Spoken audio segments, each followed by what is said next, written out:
नमस्कार मित्रांनो, आपल्या सिरसगाव मंडप केंद्राचे केंद्र प्रमुख आदरणीय श्री चमकुरे सर यांची कन्या कुमारी शीतल सविता अंगद चमकुरे यांची MPSC सारख्या स्पर्धा परीक्षेतून पोलीस विभागातील PSI पदासाठी निवड झाली आहे।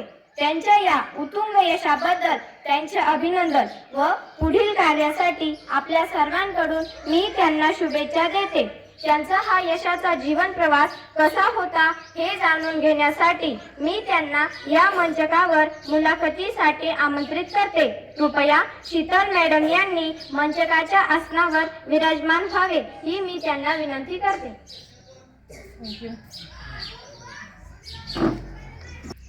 नमस्कार मॅडम, चला तर मग सुरुवात करूया आता मुलाखतीला। मॅडम, तुमच्यासाठी माझा पहिला प्रश्न असा आहे, मॅडम आपले बालपण कोठे व कसे गेले? माझे बालपण भोकरदन तालुक्यातील रमाईनगर येथेच गेले। लहानपणापासून वडील शिक्षक असल्यामुळे त्यांचे योग्य मार्गदर्शन होते आणि माझे बालपण खूप हसी मजाक खेळात ह्याच्यातच छान गेले। मॅडम, आपले प्राथमिक व माध्यमिक शिक्षण कोठे झाले? माझे प्राथमिक व माध्यमिक शिक्षण श्री गणपती इंग्लिश स्कूल भोकरदन येथे झाले। आपण घेत असलेल्या प्राथमिक शिक्षणात व माध्यमिक शिक्षणात आपल्यावर कोणत्या शिक्षकांचा अधिक प्रभाव पडला?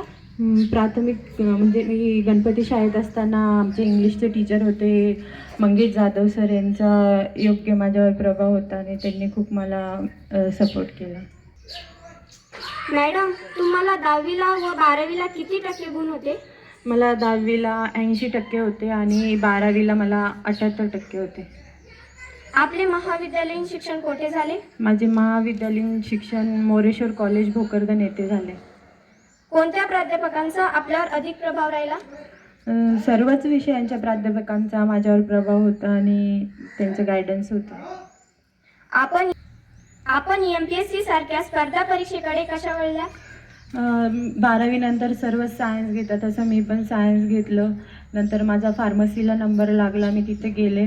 पण मला लहानपणापासूनच आवड होती खाकी वर्दीची आणि लहानपणापासूनच इच्छा होती की मला काहीतरी वेगळं करायचं आहे। सगळेच डॉक्टर वगैरे इंजिनिअरिंग करायचे, पण मला थोडं वेगळं करायचं होतं, म्हणून मी तिकडं स्पर्धा परीक्षेकडे वळाले आणि हे पद मिळवलं। स्पर्धा परीक्षेची तयारी घरीच केली की क्लासेस लावले होते?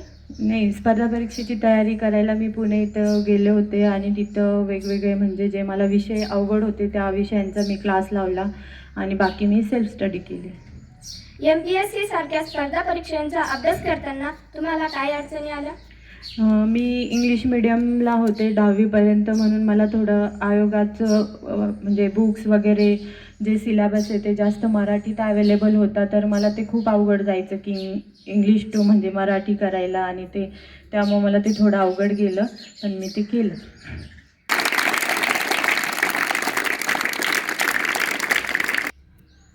तुमची अभ्यास करण्याची पद्धत व अभ्यासाची वेळ याविषयी आमच्या विद्यार्थ्यांना थोडक्यात माहिती सांगाल? मी अभ्यास करताना पहिले पूर्ण नियोजन करून घेतलं, प्रत्येक विषयाचं डिटेल ॲनालिसिस केलं की माझं कोणत्या विषयात मी कमी आहे किंवा मला कोणते विषय अवघड जातात, असं मी त्याचा टाईम टेबल वगैरे चांगल्या योग्य पद्धतीने बनवला आणि कोणत्या विषयाला किती वेळ द्यायचा, कोणत्या विषयाला जास्त मार्क्स आहे हे मी ॲनालिसिस केलं आणि मग नंतर ते योग्य टाईम टेबल करून स्टार्ट केलं। सकाळी लवकर उठून 6ला लायब्ररीत जायचे, लायब्ररीत गेल्यावर पहिले 2 तास मी एक सब्जेक्ट करायचे, नंतर 8:30 वगैरे नाश्ता वगैरे झाला की परत दुसरा सब्जेक्ट घ्यायचे दुपारपर्यंत, नंतर जेवण झाल्यावर दुपारी गणित वगैरे हे दुपारच्या वेळेत सोडवायचे, कारण की झोप वगैरे येते म्हणून चालू घडामोडी दुपारच्या वेळेस करायचे। आणि PYQ म्हणजे अगोदर एक्झाममध्ये आलेले क्वेश्चन ते ॲनालिसिस करायचे आणि ते कसे आणखी दुसऱ्या पद्धतीने विचारू शकता ह्याच्यावर मी अभ्यास करायचे आणि परत संध्याकाळपर्यंत अभ्यास करायचे आणि रात्री झोपताना एकदा रिव्हिजन वगैरे करायचे आणि नंतर मग हे करून परत डेली रुटीन असंच असायचं। PSI हे पोलीस क्षेत्रातील पद आहे, तर तुम्ही पोलीस क्षेत्राकडे का वळालात? अगोदर सांगितल्याप्रमाणेच लहानपणापासूनच आवड होती खाकी वर्दीची आणि काहीतरी वेगळं करायची, म्हणून मी ह्या म्हणजे PSI पदाकडे वळाले आणि ते मिळवले। तुमच्या या यशात तुमच्या आई वडिलांची काय भूमिका होती? आईवडिलांचा तर खूप मोठा वाटा असतो. त्यांनीच आपल्याला म्हणजे लहानपणापासून सर्व गोष्टी पुरवल्या, कोणत्याही गोष्टीची कमी नव्हती पडू दिली. आणि वडील शिक्षक असल्यामुळे त्यांचं योग्य मार्गदर्शन असायचंच नेहमी. खूप वेळेस अपयश आलं, पण त्यांनी कधी एकच म्हणायचे की होईल, तुझ्याकडनं होईल, आणि करत राहायचे. कधीच बर्डन दिलं नाही, काही नाही, आणि कोणत्याच गोष्टीची कमी नव्हती भासू दिली. म्हणून त्यांचा खूप मोठा वाटा आहे. तुम्ही PSI पदासाठी निवडला गेलात, हे तुम्ही सर्वात आधी कुणाला सांगितले? PSI पदासाठी निकाल लागला माझा 5 तारखेला. तेव्हा आम्ही रूमवरच होतो, मी आणि माझी बहीण. सर्वात प्रथम मी माझ्या भावाला सांगितलं, कारण की त्यांनी लहान असून पण तो योग्य मला खूप मार्गदर्शन करायचा, नेहमी माझ्या पाठीशी उभा असायचा.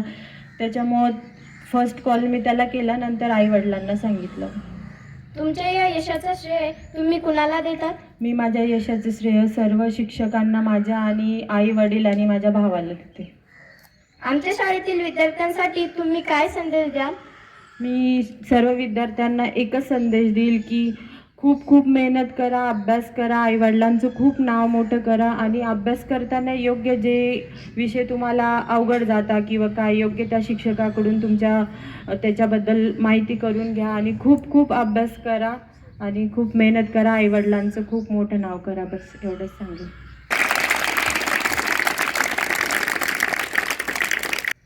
मॅडम, आमच्या शाळेतील काही विद्यार्थी तुम्हाला प्रश्न विचारणार आहेत, तरी तुम्ही त्याची उत्तरे द्या. नमस्कार मॅडम, तुम्हाला परीक्षेसाठी कोणकोणत्या विषयाचा अभ्यास करावा लागला? स्पर्धा परीक्षा म्हणजे वेगळं काही नसतं. 5वी ते 8वीत जे आपल्याला विषय असतात, इतिहास, भूगोल, नागरिकशास्त्र, सायन्स, गणित, इंग्लिश, मराठी, हेच अभ्यास असतो आपल्याला. तोच योग्य म्हणजे थोडा डिटेलमध्ये असतं नंतर आपल्याला, आणि तेच अभ्यास करावा लागतो, बाकी दुसरे काही नसतं. तुम्ही पण आतापासूनच तुमच्या जे तुम्ही वर्गात आहे त्या विषयांचा डिटेल चांगला अभ्यास करा, म्हणजे तुम्हाला पण स्पर्धा परीक्षेत काही अडचण येणार नाही, आणि तुम्ही पण स्पर्धा परीक्षेची तयारी करू शकता नंतर, आणि योग्य ते पद मिळवू शकता.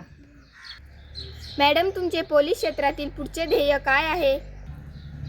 मी पोलीस क्षेत्रासाठी आले, यात मी पूर्ण माझं योगदान देईल, कायदा व सुव्यवस्था राखण्याचा प्रयत्न करेल, आणि सर्वांना योग्य न्याय देण्याचा प्रयत्न करेल. विशेषतः महिला मुलींसाठी खूप चांगल्या प्रकारे काम करण्याचा प्रयत्न करेल, आणि सर्वांना न्याय मिळवून देईल.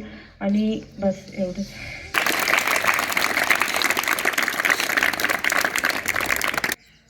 धन्यवाद मॅडम, आपण आम्हाला वेळ दिला, तसेच आमच्या प्रश्नाची उत्तरे देऊन आपल्या यशाचा जीवन प्रवास आपण आमच्या समोर उलगडला. आपली आजची मुलाखत व आपले यश आमच्या विद्यार्थ्यांसाठी नक्कीच प्रेरणादायी ठरेल, अशी मी आशा व्यक्त करते, व आमच्या शाळेतील शिक्षकवृंद, विद्यार्थी व माझ्या वतीने मी आपले आभार व्यक्त करते. धन्यवाद. आणि मी सर्व शिक्षकांचा आणि तुमचा पण आभार व्यक्त करते की तुम्ही मला इथं बोलवून माझा सत्कार केला आणि मला वेळ दिला. थँक्यू.